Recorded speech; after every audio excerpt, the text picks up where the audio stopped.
Assalamualaikum warahmatullahi wabarakatuh. Waalaikumsalam warahmatullahi wabarakatuh. Halo Sobat Gelora Asa, kembali lagi di podcast Asa Talk yang dimana kita sekarang ngobrolin seputar program Kampus Merdeka dengan saya Binta Estiana Melvi dan rekan saya Rofi Gemaladi yang akan menemani selama 1 jam ke depan dalam podcast spesial yang menghadirkan narasumber luar biasa kita dengan insight yang bermanfaat banget nih untuk mahasiswa yang aktif di era Merdeka Belajar. Nah, di Asa Talk kali ini kita akan ngebahas topik yang mahasiswa udah penasaran banget nih, yaitu topik kita dulu MSIB, sekarang berubah jadi magang berdampak. Nah, apa yang berubah? Program magang dari Kemendikti-Saintek yang awalnya dikenal dengan nama Magang dan Studi Independen Bersertifikat atau MSIB sekarang hadir dengan nama baru yaitu Magang Berdampak nih. Nah, tentu sobat-sobat Gelora Asa masih penasaran kan sebenarnya ini nih cuma ganti nama aja atau memang ada perubahan kayak tujuannya beda atau cara jalaninnya beda atau bahkan dampaknya ke mahasiswa juga beda.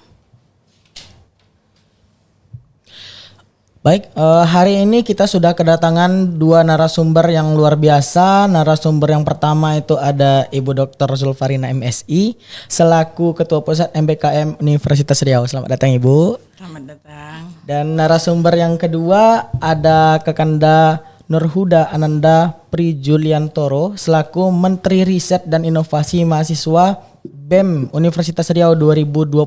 Selamat datang Kakanda. Terima kasih. Baik, langsung saja kita masuk ke pembahasan hari ini. Sebelumnya kita mulai dulu dengan pertanyaan nih buat Ibu Rina. Ya. Pertanyaannya nih Bu, untuk teman-teman kan dulu itu kan namanya MSIB nih, terus sekarang kan berubah jadi magang berdampak. Nah teman-teman itu pada penasaran ini nih sebenarnya namanya aja yang diganti atau sistem pelaksanaannya juga berubah nih Bu? Oke, baik, terima kasih. Ucapkan terima kasih ya sudah diajak podcast tentang magang berdampak. Memang ini yang lagi booming nih. Apa sih dampaknya? Yang sebelumnya sebenarnya kita sudah sosialisasi di Universitas Riau tentang magang berdampak. Jadi mungkin adik-adik mahasiswa harus memahami dulu. Dulu kita akan melaksanakan MBKM, Merdeka Belajar Kampus Merdeka. Sekarang MBKM itu mengalami transformasi menjadi berdampak.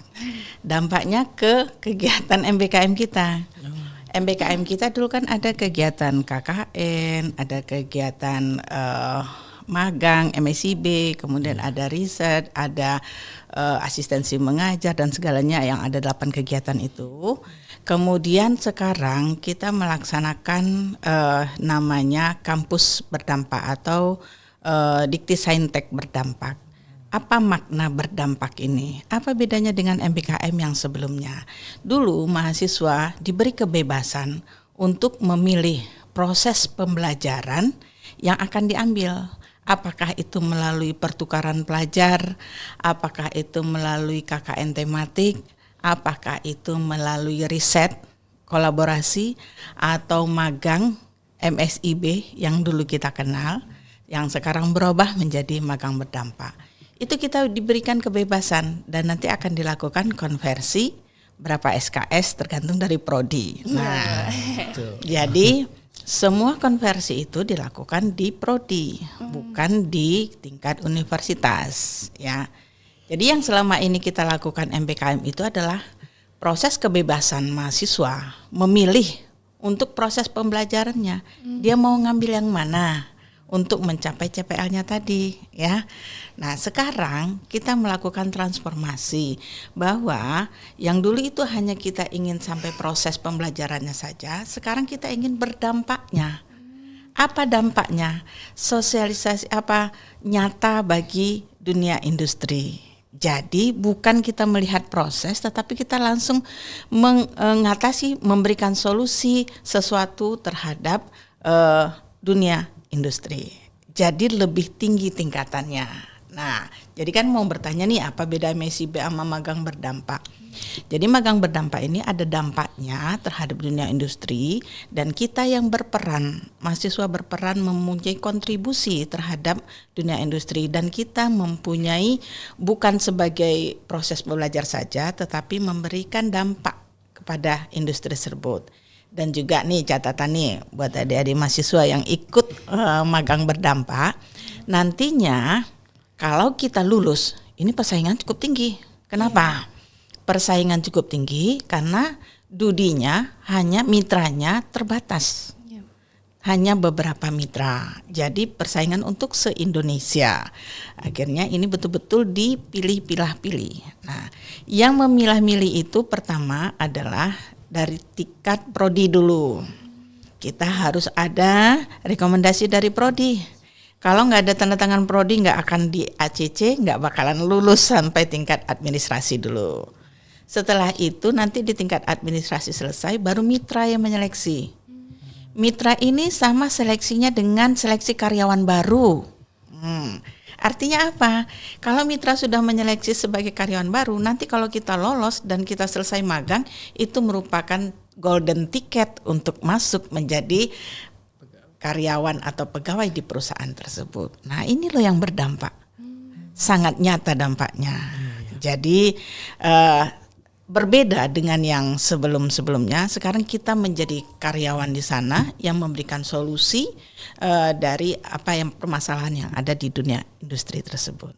Nah, ini yang sangat kita harapkan mahasiswa betul-betul tertarik untuk melaksanakan magang berdampak dan tidak asal misalnya kita ingin memilih di lokasi magang yang kita pengen traveling aja, tempat yang agak jauh gitu ya. Nah, tahu-tahu nggak linear dengan prodinya. Nah, ini langsung dicoret. Jadi bukan karena saya pengen ke Bali, pengen jalan-jalan ambil mitra yang ada di Bali. Ini udah salah kaprah. Niatnya udah lain ya. Oke, Bu kira begitu.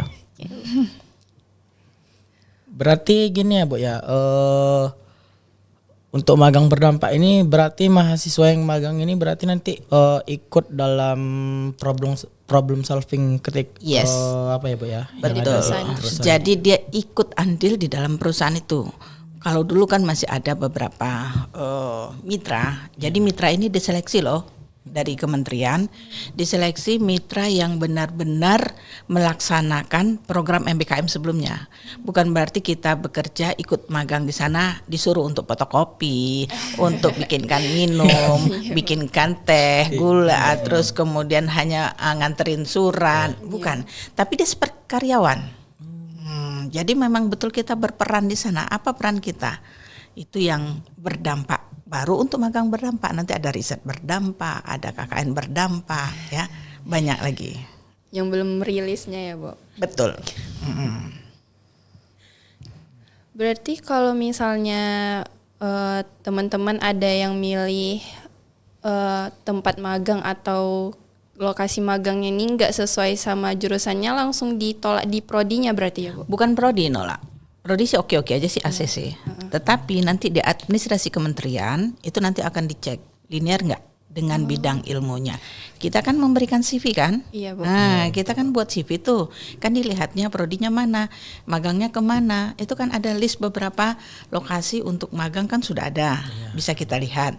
Oh, kita misalnya di bidang pendidikan ini masuk educationnya kan ada. Atau kita bagian bidang teknik, otomotifnya ada. Atau kita bagian IT itu ada bagian komputer. Nah, kita pilih ke sana. Seleksi awal adalah linearitas dengan prodinya. Supaya apa? CPL-nya tercapai, capaian pembelajaran yang akan kita tinggalkan 1 semester di prodi itu nyambung dengan kegiatan magangnya. Nah, ini kan yang nyangkut dengan konversi tadi kan. Nah, nanti kita bahas konversinya. Konversi, Oke, selanjutnya pertanyaan untuk Bang Huda nih.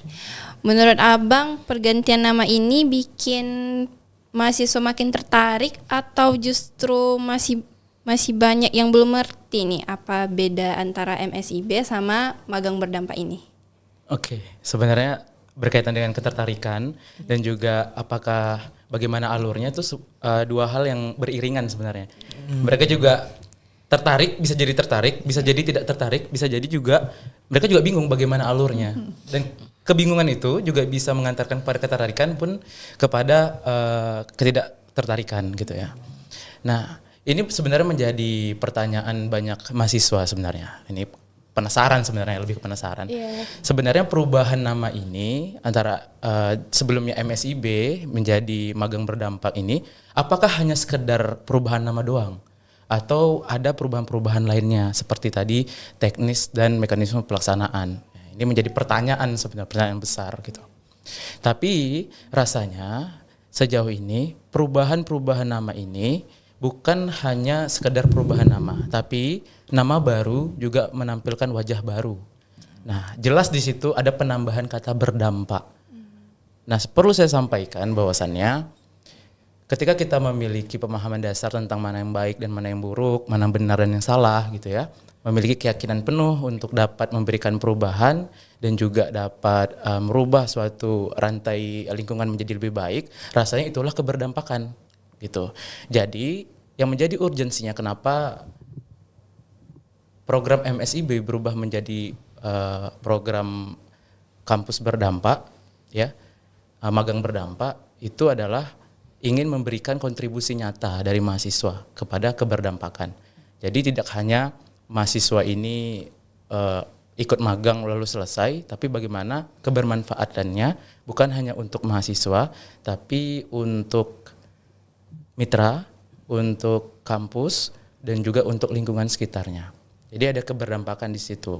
Kemudian apakah tertarik atau tidak tertarik? Karena ini program istilahnya meneruskan dari program sebelumnya, penyempurnaan dari program sebelumnya MSIB menjadi magang berdampak. Rasanya memang sudah banyak yang sudah tertarik sebenarnya dan menunggu-nunggu nih. Nah, menunggu-nunggu gimana pelaksanaannya gitu, Ibu. Nah, kami pun dari Kementerian Riset dan Inovasi Mahasiswa, BEM Eksekutif Mahasiswa Universitas Riau, sudah melakukan riset tuh sebelumnya tentang seberapa besar sih minat mahasiswa Universitas Riau terhadap program-program MBKM 3 tahun terakhir. Nah, termasuklah di situ MSIB dan juga PMM dan juga KKN MBKM. Dan ternyata MSIB yang paling tinggi. Iya, betul. Yang paling tinggi minatnya mahasiswa Unri. Nah, itu. Nah, berangkat dari situ bisa kita proyeksikan magang berdampak itu memiliki ketertarikan yang sangat besar mahasiswa terhadap program itu. Nah, tapi sekarang tentunya yang perlu mereka ketahui adalah bagaimana alurnya. Nah, kemarin kita sudah melaksanakan sosialisasi dan Ibu Rina juga mengisi di sana. Nah, itulah menjadi langkah awal untuk kawan-kawan mahasiswa Unri mengetahui bagaimana alurnya, bagaimana langkah-langkahnya untuk bisa mengikuti kegiatan magang berdampak ini. Kayak gitu. Berarti banyak nih teman-teman yang tertarik buat daftar ke magang berdampak ini berarti ya Bang? Iya, tentu. Tujuannya sama. Mahasiswa itu diberi ruang untuk bisa belajar di luar kampus dan juga mendapatkan pengalaman kerja nyata kayak gitu. Sama tujuannya dengan MSIB, hanya ini bentuk daripada wajah baru dan penyempurnaan dari yang sebelumnya. Inginlah rasanya mahasiswa itu diberikan dampak yang lebih. Jadi peran mahasiswa sebagai agent of rules, agent of control, agent of change itu bisa dilaksanakan sebagai agen perubahan. Sedikit-dikitnya perubahan bisa kita lakukan sebagai mahasiswa. Itu yang seharusnya saat ini difokuskan. Dan perubahan pemangku kebijakan dari Kementerian Pendidikan, Kebudayaan dan Riset dan Teknologi menjadi Dikti Saintek, Pendidikan Tinggi Sains dan Teknologi, itu memberi wajah baru bahwasannya bagaimana mahasiswa-mahasiswa di perguruan tinggi dapat memberikan perubahan, dapat memberikan dampak. Nah, jadi kata berdampak ini tidak hanya sekedar kata, tapi ada makna di balik itu, ingin meningkatkan perubahan, ingin meningkatkan kualitas dari lulusan-lulusan perguruan tinggi yang akan siap ketika turun ke dunia kerja nantinya. Nah, gini nih, Bu. Kan apa sih maksud dari berdampak yang tadi kan, Bu? Tadi kan Ibu udah bilang juga kalau dampaknya itu ke industri. Selain ke industri itu dampak buat ke mahasiswa atau ke lingkungan lain itu apa sih, Bu? Nah, apa saja? Oke. Ibu jelaskan sedikit ya. Iya, Bu. Tentang berdampak untuk umum dulu. Nanti baru kita masuk ke magangnya. Karena dalam di Kemendikti-Saintek berdampak ini ada mahasiswa berdampak. Yang seperti apa mahasiswa berdampak yang diinginkan oleh Kemendikti-Saintek berdampak ini? Jadi yang berdampak bagi mahasiswa itu yang pertama adalah pengalaman kepemimpinan dari kemahasiswaan, organisasinya, kepemimpinannya. Ini nanti ada program bagaimana kepemimpinan nasional nanti akan di coaching dengan pemimpin-pemimpin CEO yang berhasil. Nah, ini ada nanti dampaknya bagi mahasiswa. Nah, itu yang pertama untuk perolehan kepemimpinan. Jadi nanti apa dampaknya bagi mahasiswa? Mahasiswa berdampak. Kemudian peningkatan prestasi. Prestasi mahasiswa. Bagaimana dampaknya bagi prestasi mahasiswa itu tersebut dengan mengikuti kegiatan perlombaan dari tingkat-tingkat nasional, kemudian juga tingkat internasional. Kemudian dari mahasiswa berdampak itu juga pengembangan minat dan bakat. Nah, minat dan bakat ini bisa nanti dikembangkan ke bagaimana mengikuti startup, kemudian kewirausahaan, ya, kegiatan-kegiatan yang akan ada di kelembagaan Belmawa. Itu nanti juga akan membuat ada dampak bagi mahasiswanya. Nah, yang keempat itu pertumbuhan talenta saintek itu dengan melakukan karya ilmiah. Nah, itu juga ada riset kolaborasi. Bagaimana kita melakukan penelitian. Ini dampak mahasiswa. Ini yang disebut dari Kemendikti-Saintek berdampak. Apa dampaknya bagi mahasiswa. Jadi ini nanti akan dilakukan di tingkat nasional. Kemarin, nah ini yang Ibu sayangkan. Kita itu punya program dari kementerian, tetapi kita tidak mengikuti. Apa itu programnya? Kosa Bangsa. Kosa Bangsa ini adalah hibah yang diberikan oleh Kemendikti-Saintek untuk kolaborasi antara mahasiswa, dosen, untuk pengabdian ke daerah yang tertinggal. Nah, pengabdian ini didanai loh. Berapa coba? 250 juta. Wow. Dan ini ada 250 BEM se-Indonesia yang akan dibiayai. Ibu sudah konfirmasi dengan Pak WR3. Bagaimana kalau ini kita laksanakan? Ini kan bagus sekali. Tapi mungkin insya Allah tahun depan lah. Persiapan dengan BEM. Ibu juga sudah menghubungi beberapa WD3 bagaimana BEM-nya bisa kita manfaatkan. Kalau BEM sudah bekerja dikasih dana 250 juta, itu kan wow sekali kan. Jadi dia kan bisa mengembangkan program-program yang hasil penelitian Bapak Ibu dosen bisa kita terapkan di sekolah-sekolah kah atau di industri-industri UMKM di desa-desa. Nah, ini pengabdian. Nah, ini yang Kosa Bangsa itu yang diluncurkan oleh kementerian. Nah, nanti ada lagi beberapa program. Memang tahun ini hibah-hibah itu banyak ke mahasiswa. Mahasiswa itu kolaborasi dengan dosen tentunya tidak akan dilepaskan begitu saja. Tentu ada kontrolnya ya. Nah, nanti itu yang akan nanti dikembangkan apa program-program. Nah, kemarin sudah mungkin kita waktunya juga mepet ya. Ini belum bisa kita ikuti secara real. Nah, insya Allah tahun depan ini yang model-model seperti ini kita sudah siapkan dari awal sehingga kita bisa punya program dan program itu tingkat nasional. Nah, itu kan kompetensi ya, bersaing dengan perguruan tinggi yang lain dan dananya cukup gede. Nah, yang model-model seperti ini yang akan kita kembangkan. Nah, kembali ke magang berdampak tadi, ya. Apa dampaknya bagi mahasiswa? Mahasiswa itu tadi kan sudah Ibu ceritakan. Nanti hasil seleksi dari Dudi ini, mereka menyeleksi bukan abal-abal, benar-benar seleksi untuk calon karyawannya. Sehingga nanti setelah selesai kita melaksanakan magang di sana dan dinilai oleh mitra, ternyata ini mahasiswa ini berpotensi nih. Nanti setelah dia tamat kembali ke kampusnya, oke, kita tekan kontrak. Wah, itu. Langsung itu yang disebut dengan golden ticket tadi. Iya, betul. Golden ticket untuk masuk ke perusahaannya. Jadi sekarang kita milih mitra betul-betul yang sesuai dengan passionnya kita. Iya, sesuai jurusan. Prodi kita. Iya. Jadi kita masuk ke sana, tamat kita langsung kerja. kan enak. Sejalan gitu. Sejalan. Ini dampaknya. Dan juga di situ mahasiswa di Dudi ini, di magang berdampak ini sebagai problem solver tadi. Jadi dia ikut andil di dalam perusahaan itu. Ya. Kayak benar-benar jadi karyawannya berarti. Betul. Jadi kita bukan sebagai petugas tetapi sebagai karyawan karena dia merekrut menyeleksi seperti karyawan baru. Ini dia banyak loh dampaknya dan kita juga dikasih bulanan. Iya. Kalau mahasiswa kan ini nih yang pengen ya. Bulanan. Ya, betul. Tapi Bu, ada nggak apa ya Bu, privilege-nya antara kita sebagai mahasiswa yang magang di sana sama karyawan-karyawan yang di sana? Ada perbedaan nggak Bu? Tidak. Tetap sama berarti. Sama. Jadi kita dianggap sebagai karyawan. Jadinya kita benar-benar sudah terjun di sana. Jadi kita diperlakukan seperti karyawan. Nah, makanya dari itu tidak boleh lagi kita belajar di kampus. Artinya mau online 10 SKS lagi kan magang 10 SKS. Nah, ini yang nggak bisa. Nggak boleh. Ya. Iya. Jadi ini yang harus dipertimbangkan oleh prodinya. Apakah mahasiswa ini benar-benar bisa kita beri konversi 20 SKS kah, 10 SKS kah? Kemudian bagaimana supaya CPL-nya tercapai? Itu adalah semuanya hak veto wewenangnya dari prodi. Berarti tergantung prodi lagi ya, Bu. Betul. Bagian prodi menyikapinya apakah prodi rela? Rela untuk dikonversikan mata kuliahnya dengan magang yang akan dilakukan oleh mahasiswa.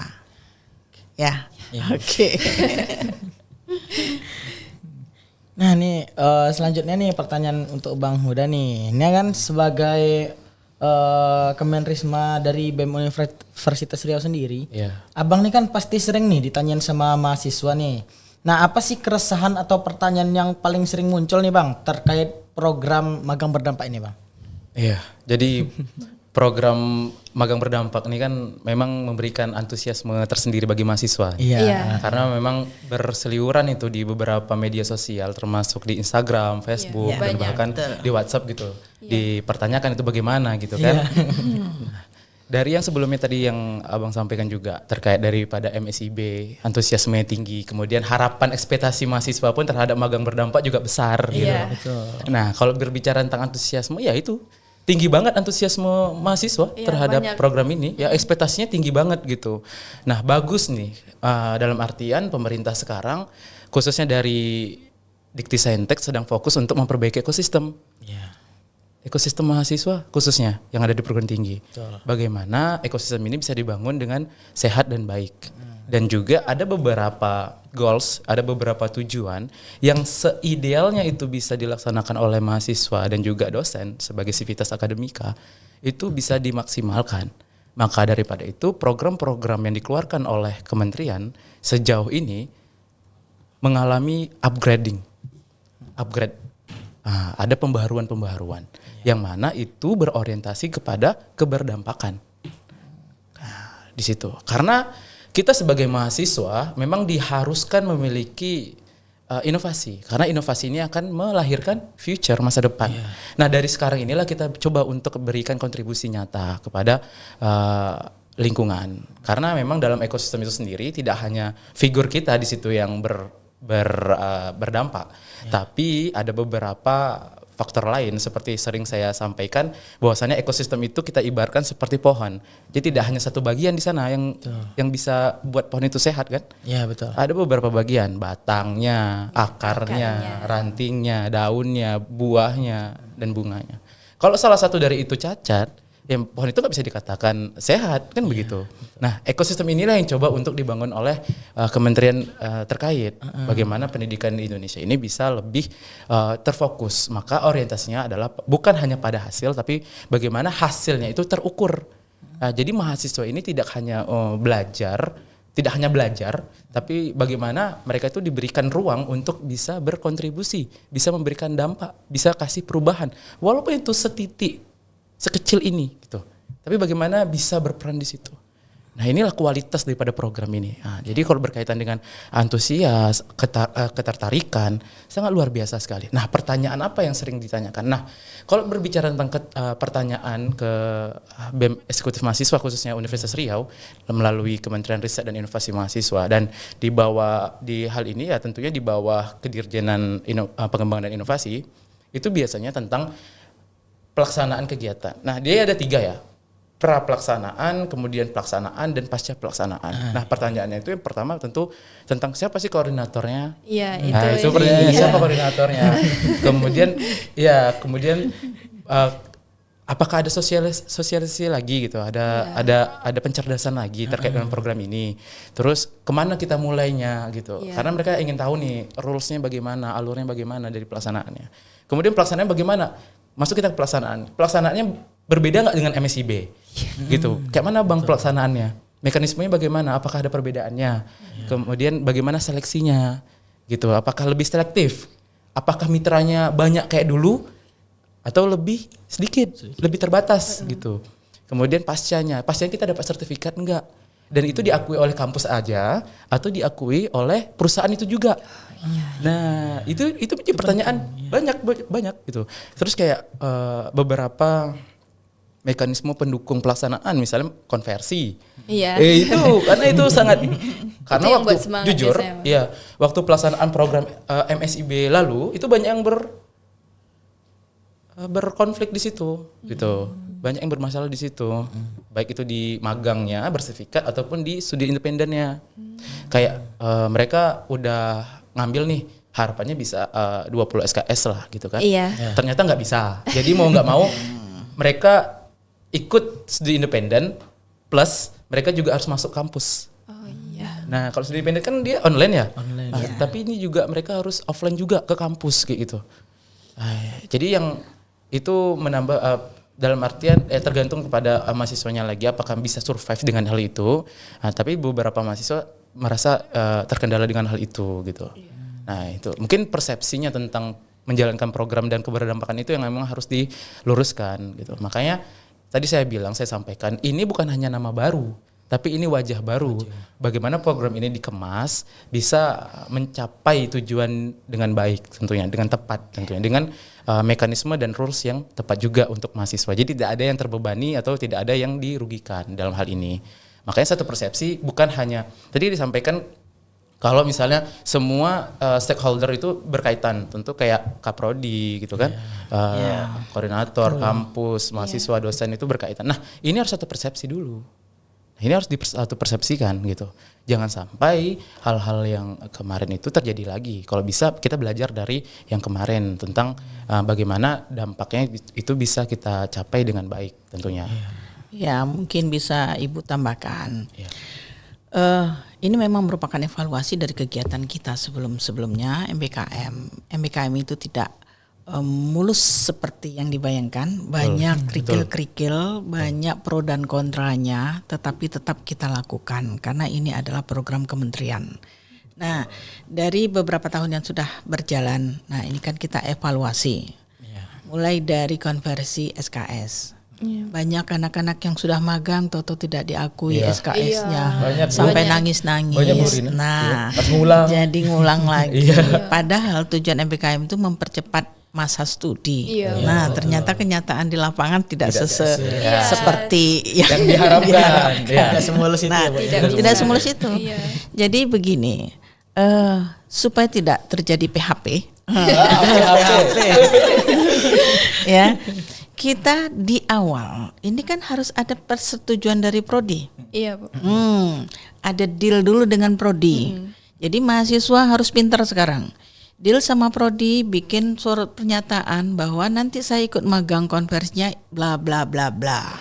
Tanda tangan. Ini loh bukti prodi. Setelah selesai magang balikkan lagi ke prodi. Bu, kemarin Ibu sudah setuju. Ini loh buktinya. Saya sudah ikut. Jadi mau ngomong apa lagi? Iya betul, itu perlu. untuk mengantisipasi. Karena setelah berjalan nanti berubah lagi kan. Nanti nggak bisa lagi. Nggak bisa lagi. Karena untuk mengkonversi itu memang kita kan butuh beberapa dosen yang mengampu mata kuliah. Jadi prodi dulu ya menghubungi dosen-dosen yang akan mengkonversi mata kuliah. Apakah setuju? Nah, kita kan untuk magang ini kan mulai dari semester 5, mendaftar di semester 4. Sementara semester 5 ini mata kuliah wajib semua. Iya, masih banyak. Mata kuliah inti yang tidak bisa dilepas. Karena kalau tidak belajar itu apa sih yang didapat nanti di magang itu. Nah, makanya dosen nggak mau dikonversi. Apa solusinya? Semester 7, berarti mendaftar di semester 6. Siapa yang semester 6 sekarang magang di semester 7. Nah, itu kan lebih sedikit mata kuliah. Memang ada mata kuliah magang kan? Nah, sudah konversi ke mata kuliah magang itu. Aman dunia. Bener kan? Bener. Nah, kan ini kan trik juga. Jadi kita sudah aman di kampus, aman, magang juga enak, enjoy, semua jalan. Nah, jadi konfirmasi sama dosen prodi, Pak, Bu, kami mau ikut magang, mata kuliah magang dikonversi, jadi kan nggak magang lagi kemana-mana.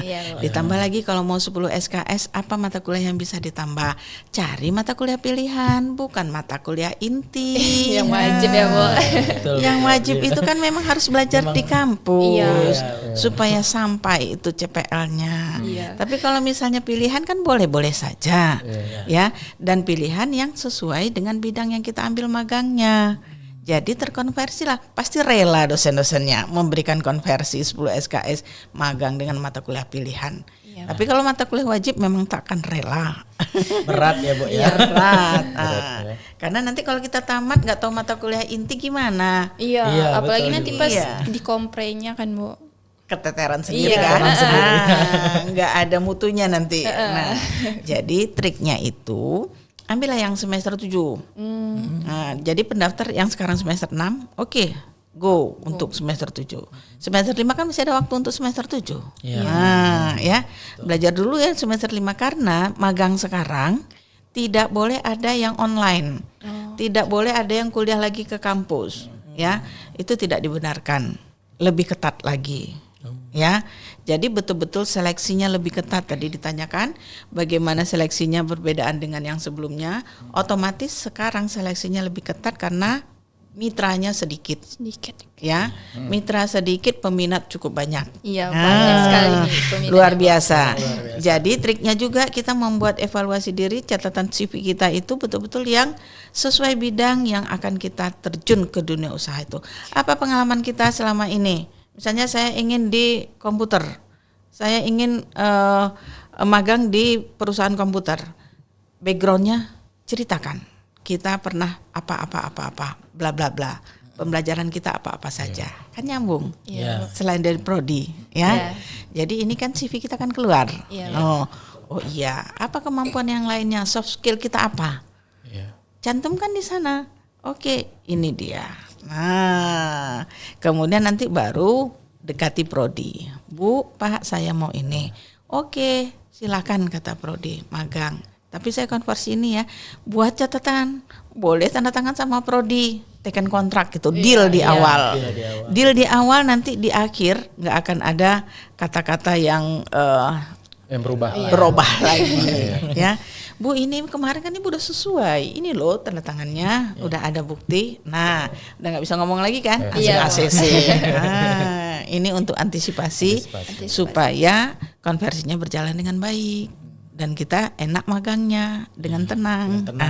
Bisa kita melaksanakan dengan apa yang kita inginkan. Kita dapat banyak pengalaman di sana. Tidak akan sia-sia karena ini seleksinya tingkat tinggi. Kalau sudah lulus seleksi aja itu sudah kita udah mantap sekali, itu udah menggugurkan berapa peserta.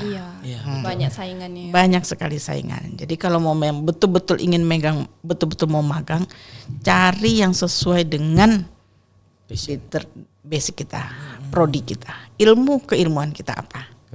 Ya, keilmuan apa kita, jangan tadi yang Ibu katakan, saya pengen traveling lah, pengen ke Bali, ambil perusahaan kan jalan-jalan, kan kita dikasih transportasi, dibayarin ya, Bu. Dibayarin, akomodasi kita dikasih. Nah juga Ibu pesankan, ini pengalaman dari MSIB nih, banyak kasus yang kita temukan di MSIB. Tidak segampang yang kita omongin, oke, kita ikut magang sampai di lapangan banyak kasus. Iya, banyak kasus. Nih banyak sekali kasusnya. Jadi teman-teman yang ikut magang, tolong jaga nama UNRI. Ya, nama baik UNRI karena kita adalah duta dari UNRI. Ya. Jadi kalau misalnya kita sudah keluar dari kampus, ikut di perusahaan, itu membawa nama UNRI bukan nama pribadi. Ya betul. Iya. Kalau ada apa-apa yang dihubungin UNRI bukan bapak maknya. Ya. Jadi itu betul harus dijaga.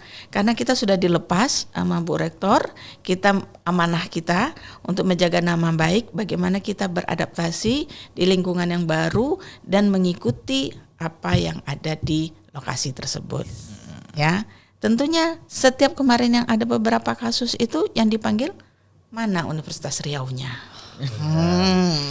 Langsung dicari, kenapa begini? Apa nggak ada briefing di kampusnya?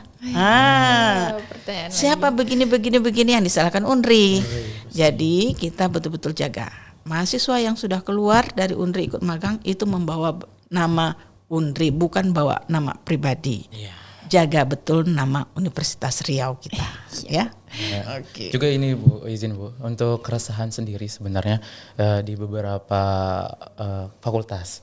Nah, tentu kan magang berdampak ini kan untuk semua fakultas dong Bu. Iya betul. Tapi untuk beberapa fakultas, contoh kayak di bidang kesehatan, itu kadang terkendala Bu. Oke. Kayak misalnya ikut program ini punya regulasi. Dan kemudian kampus juga, fakultas juga punya regulasi. Misal contohnya di keperawatan tentang skill lab. Skill lab mereka itu harus 100% yang tidak bisa dikonversi. Sedangkan mahasiswa ini mau ikut kegiatan MBKM. Ya. Itu bagaimana itu Bu? Ada pengecualian. Nah, MBKM itu pengecualian untuk bidang kesehatan. Tidak diwajibkan. Jadi untuk kedokteran, untuk keperawatan tidak ada kewajiban untuk ber-MBKM. Termasuk magang berdampak juga Bu? Iya. Nggak diwajib. Untuk kesehatan. Karena apa? Nggak mungkin dikonversi dia belajar bedah terus dikonversi ke Iya. magang atau ke KKN. Iya, Iya betul. nanti salah bedah. Fatal ya Bu ya. Fatal. Dibongkar Nggak bisa balik boleh. Iya. Gimana mau konversi? Iya kan? Iya. Oh begitu ya Bu ya. Dan ini regulasinya nggak hanya regulasi nasional, tapi ini bukan hanya regulasi universitas. Bukan, tapi dari regulasi kementerian. Dari kementerian langsung ya, Bu ya? Betul. Jadi sewaktu di launching kegiatan MBKM, program MBKM itu memang sudah di pengecualian untuk bidang kesehatan. Baik itu kedokteran maupun keperawatan. Jadi excuse. Jadi kalau yang paling sering itu adalah di manajemen, Manajemen, dari ekonomi, di ekonomi, ya.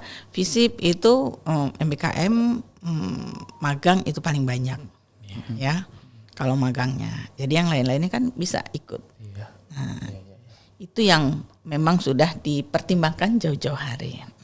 Nah, ini mungkin bagian dari ini juga informasi untuk kawan-kawan karena kawan-kawan dari kesehatan banyak bertanya itu Bu, keresahan mereka juga itu Bu kan? Dia boleh mengikuti jika prodinya ada materi yang bisa di magangkan, misalnya KKN. Mereka kan ada pengabdian juga kan? Keperawatan kan ada. Iya, Ya bisa dikonversi untuk MBKM. Jadi ada mata kuliah tertentu yang bisa dilakukan konversi untuk MBKM-nya. Gitu. Ya. Siap Bu. Siap. Itu informasi untuk kawan-kawan. Nah, jadi intinya adalah konfirmasi ke prodi. Iya, balik ke prodi lagi ya Bu. Kembali ke prodi. Ya. Oh, dari teman-teman saya sendiri kan Bu, apalagi saya baru masuk semester 5 nih. Banyak teman-teman saya yang semester 5 tuh semangat banget nih ikut magang berdampak. Terus dia nanya ke saya, "Kamu ikut enggak?" "Enggak," saya bilang gitu. "Kenapa?" "Itu dikonversi SKS-nya." Jadi bagi-bagi mahasiswa semester 5 masih rawan ya berarti Bu untuk konversi SKS nih. Ada kemungkinan dari prodinya itu enggak menyetujui konversi SKS-nya berarti ya Bu? Ya betul, kecuali kalau sudah ada satu paket ya kurikulumnya sudah menetapkan untuk magang di semester 5, ini ada mata kuliah untuk pengkonversi, itu bisa saja mengikuti kegiatan magang berdampak. Tapi kalau masih konversi untuk mata kuliah wajib, wajib. Ini kan sulit nih. Iya, Ya, seperti apa? Jadi kembalikan ke prodinya. Apakah prodinya bisa meyakinkan kalau memang itu dia magang di tempat yang sesuai, ya misalnya orang ekonomi dia magang di bagian kewirausahaan, bagian keuangan, akuntansi ya, masuk ke keuangan. Kalau sesuai dengan core bisnisnya, sesuai dengan mata kuliahnya, ya mungkin bisa kita konversi. Tapi kalau misalnya dia lain yang tidak sesuai, tinggal nanti mereka ditambah dengan tugas mandiri untuk mencapai capaian pembelajarannya itu. Jadi misalnya akuntansi masuk magang di keuangan, kemudian materi yang dipelajari yang di selama magang itu sama dengan materi yang ada di mata kuliahnya. Kemudian tinggal kita kasih poin-poin, nanti kamu pas magang kerjakan ini untuk mencapai capaian pembelajaran mata kuliah yang ada. Makanya yang tahu itu kan prodi. Iya, tergantung kita sama prodi lagi berarti ya, Bu. Betul. Kembalikan ke prodi. Dan juga kalian harus komunikatif dengan prodi. Ibu, saya mau magang di sini. Ini loh tempat magang saya. Dikasih tahu magangnya di mana, apa yang diambil, materinya apa, topiknya apa, sehingga nanti prodi, oh ya, oke, sesuai katanya. Jangan hanya sampai sudah mengisi di sistem, saya Pak, tolong Pak di ACC Pak, saya sudah ngisi, saya untuk magang. Bukan seperti itu, kan kebanyakan mahasiswa gitu ya. Iya, kayak gitu. Jadi prodinya pusing sendiri. Iya. Nanti setelah selesai magang, ujuk-ujuk datang ke prodi, Pak konversi mata kuliah saya Pak. Saya sudah selesai magang. Enggak begitu prosedurnya, ya. Jadi kita harus kulon nuwun ke prodi, kasih tahu saya akan magang ini dan saya akan mengambil tempat mitra saya ini Pak, bagaimana menurut Bapak? Nah itu loh mahasiswa yang baik dan benar. Betul. Ya, jadi nanti prodi betul-betul tahu ACC. Oh iya, ini memang sesuai bidang kita. Silakan, bagus ini. Nanti boleh, nanti Bapak konversi ke sini. Lebih jelasnya gitu. Jelas. Sinergitas itu bisa terjalin. Komunikasi yang baik. Komunikasi yang baik juga komunikasi yang dijaga. Benar. Nah, yang banyaknya tuh WA prodinya, Pak tolong ya langsung ACC ya akunnya. Yang kayak gitu, Bu. Yang begini nih yang nggak bener ya. Iya. Jadi harus komunikasi dulu dengan prodi, diskusi. Pak saya mau mengambil ini Pak, bagaimana menurut Bapak mata kuliahnya, apa kira-kira yang bisa konversi Pak, atau ada solusi dari Bapak nggak? Iya. Kan keren tuh. Iya. Betul. Bener nggak? Koordinasi yang baik berarti ya, Bu. Niatnya lurus, komunikasinya baik, ya semuanya lancar. Iya, semuanya lancar, konversinya lancar. Jangan niatnya cuma mau konversi kan? Iya. Niatnya nggak mau kuliah gitu. malas ya. tugas banyak gitu kan. Itu kalau udah gitu niatnya susah tuh, komunikasi nggak ada. Kadang kita sebagai mahasiswa pun harus bijak dalam hal ini. Betul. Gitu. Ya nggak bisa kita nyalahkan aja dosen-dosen. Ini dia nih baru keluar. Itu juga harus, ini catatan juga bagi mahasiswa semua. Benar. Harus jadi mahasiswa yang cerdas, bijaksana dalam benar. mengambil keputusan. Baru keluar dari hati mahasiswa ya.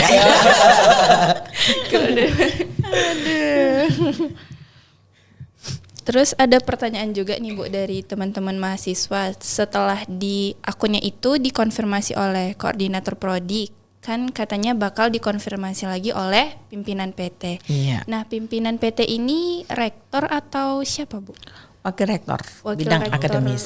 bidang akademis. Jadi kita ada tingkatan untuk bahwa tujuannya adalah bahwa Unri itu tahu berapa orang peserta yang mengajukan untuk magang berdampak. Jadi mulai dari tingkat prodi ACC dulu. Kemudian ada koordinator PT, kemudian nanti masuk ke WR1. Setelah di ACC semua barulah ke kementerian. Di kementerian baru diseleksi administrasi. Setelah seleksi administrasi selesai baru diberikan ke Dudi. Nah, Dudi yang akan menyeleksi kompetensinya. Apakah dia berkompeten di sini atau tidak?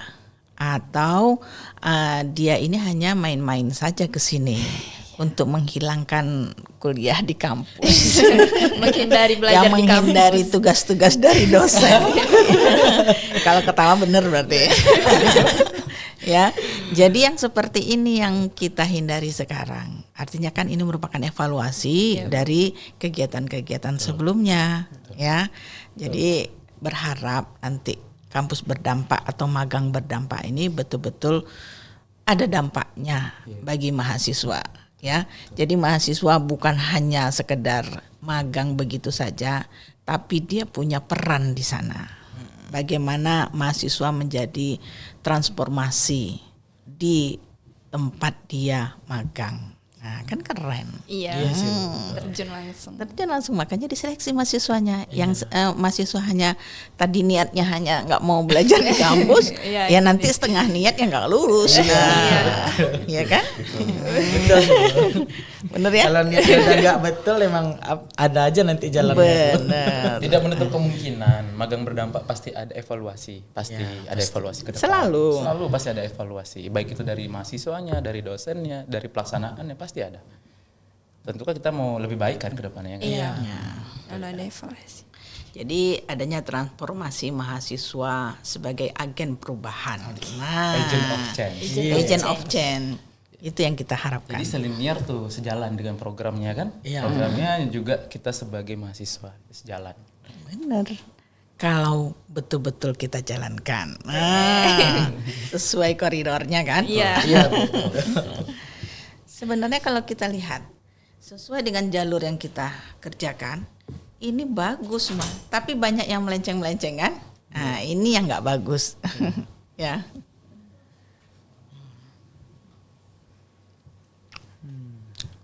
Gini nih Bu, ini sebenarnya pertanyaannya ini kecil sih kemungkinannya sih Bu. Cuman kalau tadi kan kita bahasnya tekan kontrak masalah konversi ini. Kalau yang ini Bu, kalau kaprodinya nih tidak mengizinkan mahasiswanya nih Bu, tapi mahasiswanya itu udah memenuhi persyaratan magang, terus juga mungkin mata kuliah wajibnya juga udah selesai gitu Bu, ya mungkin di semester 6 ke 7 tadi gitu kan Bu. Nah itu gimana tuh Bu, tanggapan Ibu tuh Bu? Ke WD 1. Jadi ada tingkatan. Kalau prodinya tidak memperkenankan untuk mahasiswa mengikuti magang, tetapi dia sudah menyelesaikan yang wajib, kemudian tinggal ini saja, ya, itu bisa kita konfirmasi ke ketua jurusan, kemudian ketua jurusan bisa konfirmasi ke wakil dekan 1, kan bidang akademik, kemudian nanti bisa ke dekan, pasti ada solusinya, ya. Jadi kita bertingkat, ya. Bertingkat, kan ada SOP-nya juga sesuai jalurnya. Jadi apa sih kenapa prodi nggak mau? Oh nanti ketua jurusan bisa PDKT dulu. Kenapa? Ternyata ada yang begini. Oh kalau gitu kita carikan solusinya. Kalau Kak Jur nggak bisa solusi, kasih ke WD 1.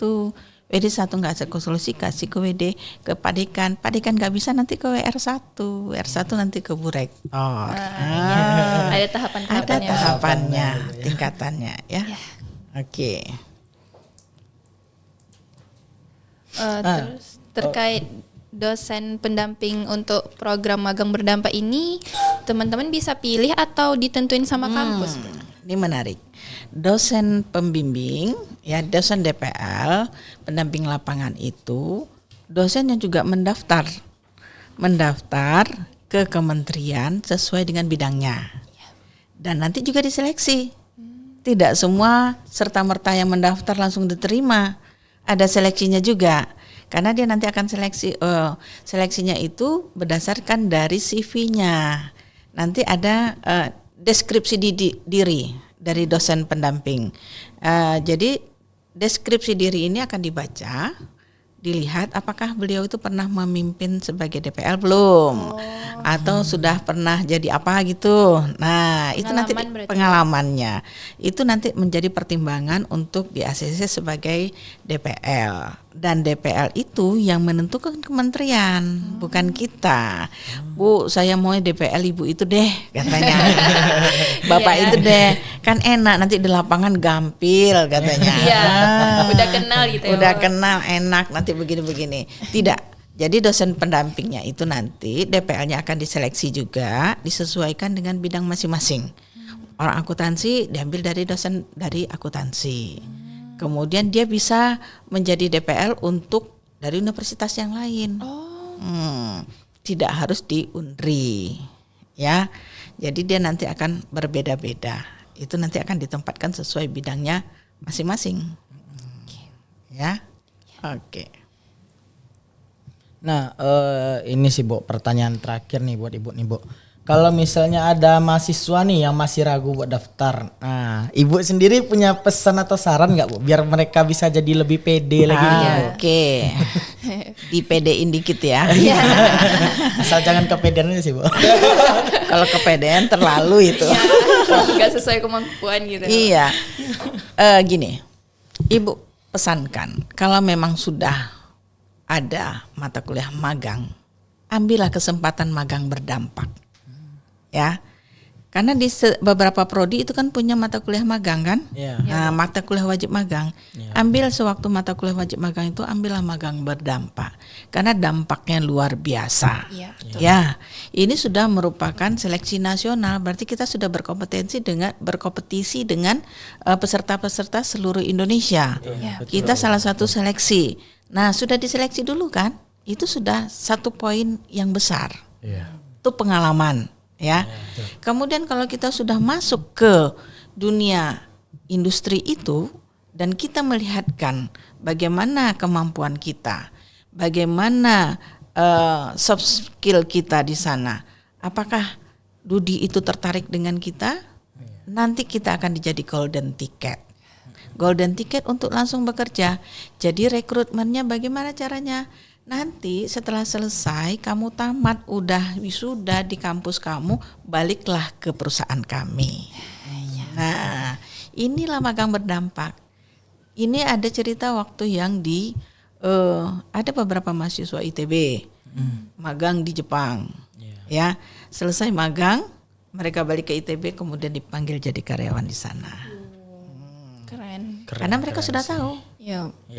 Tapi untuk seleksi itu dulu memang penuh perjuangan. Iya, seleksi magangnya ya Bu. Iya, jadi nggak segampang yang kita bayangkan. Untuk itu, ini kan kita persiapkan, semangat, masuk dulu. Terima tidak terima, kita sudah mengikuti proses, berarti kita sudah mau maju. Ya, harus berusaha dulu, jangan setengah-setengah hati. Nah, harus fight dulu dong. Masa kita maunya instan nerima yang udah jadi? Tentu ada perjuangan, ada proses. Proses ini yang membuat kita menjadi lebih dewasa nantinya, lebih fight nanti dimanapun. Dan soft skill yang kita dapatkan selama magang itu tidak ada kita dapatkan di dalam kampus yang hanya belajar tentang teori. Ya. Nah, jadi pesan Ibu buat adik-adik mahasiswa yang ingin ikut magang berdampak, jangan ragu-ragu, ikutilah magang berdampak ini. Banyak sekali dampaknya buat adik-adik nanti. Ya. Ya teman-teman dengar ya, ibunya sendiri loh yang bilang banyak dampaknya. Banyak sekali. Banyak sekali dampaknya. Jadi jangan ragu lagi nih. Ya. Nah, kalau dari Bang Huda sendiri, apa yang akan disampaikan ke teman-teman mahasiswa nih yang masih maju mundur kayak kemampuan dia nih bisa atau enggak gitu, biar mereka nih enggak cuma nunggu tapi dia bisa ambil peluang gitu Bang. Oke. Sebenarnya pesannya lebih ini ya, lebih jelas kita sebagai mahasiswa, tentunya kita sebagai agen perubahan, kita sebagai mahasiswa yang emang harusnya kita generasi muda yang bisa berdampak kepada lingkungan sekitar, kita memang harus mengkokohkan niat tadi. Niatnya memang harus jelas, kita ikut program itu untuk apa, tujuannya jelas bagaimana, komunikasinya dijaga, bagaimana, koordinasinya bagaimana, itu harus jelas. Kita harus sudah rencana kita di sana untuk ngapain, tujuannya untuk apa. Jadi ketika niatnya sudah baik, rencananya sudah disusun dengan baik, tujuannya pun akan tercapai. Tujuannya untuk apa? Itu tadi, magang berdampak, tujuannya untuk keberdampakan, untuk perubahan. Ya, kita sebagai agent of change. Mungkin itu. Oke, terima kasih untuk Ibu dan Bang Huda yang sudah meluangkan waktunya pada Asa Talk kali ini. Sedikit Binta, boleh? Boleh. Mungkin ini kan mewakili mahasiswa. Iya. Ini harapan mahasiswa. Semoga harapannya program daripada magang berdampak bukan hanya untuk mahasiswa, tapi bagaimana nantinya banyak mahasiswa yang akan ikut semangat mengikuti kegiatan ini, kemudian makin banyak mitra yang bergabung, dan juga bagaimana magang berdampak ini bisa semakin luas jangkauannya. Nah, di balik kata berdampak ada arti bahwasannya kita sebagai generasi muda membawa perubahan yang lebih baik. Nah, itu. Kemudian namanya boleh berubah, tapi semangat kita harus tetap sama. Harus untuk keberdampakan. Nah, itu. Lebih semangat. Pastilah itu, Bu. Lebih semangat. Oke. Oke, baiklah, sekian obrolan kita di Asa Talk kali ini. Nah, tadi kan dari tadi nih kita udah dengar juga penjelasan dari dua narasumber kita yang luar biasa, ada Bu Zulfarina dan ada Kakanda Huda. Ternyata perubahan dari MSIB ke Magang Berdampak itu nggak cuma soal nama, tapi juga soal harapan, sistem dan tujuan yang lebih bermakna lagi nih. Betul. Nah, semoga setelah dengar ini teman-teman jadi makin paham dan nggak ragu nih buat ngambil kesempatan magang yang benar-benar berdampak ini. Iya, amin. Betul. Terima kasih buat Ibu dan Bang Huda yang udah mau sharing. Semoga obrolan ini bisa bermanfaat untuk teman-teman mahasiswa semua dan bisa jadi bahan pertimbangan untuk teman-teman mahasiswa semua. Sampai ketemu lagi di Asal Talk selanjutnya. Wassalamualaikum warahmatullahi wabarakatuh. Waalaikumsalam warahmatullahi wabarakatuh. Terima kasih buat semuanya. Terima kasih Ibu.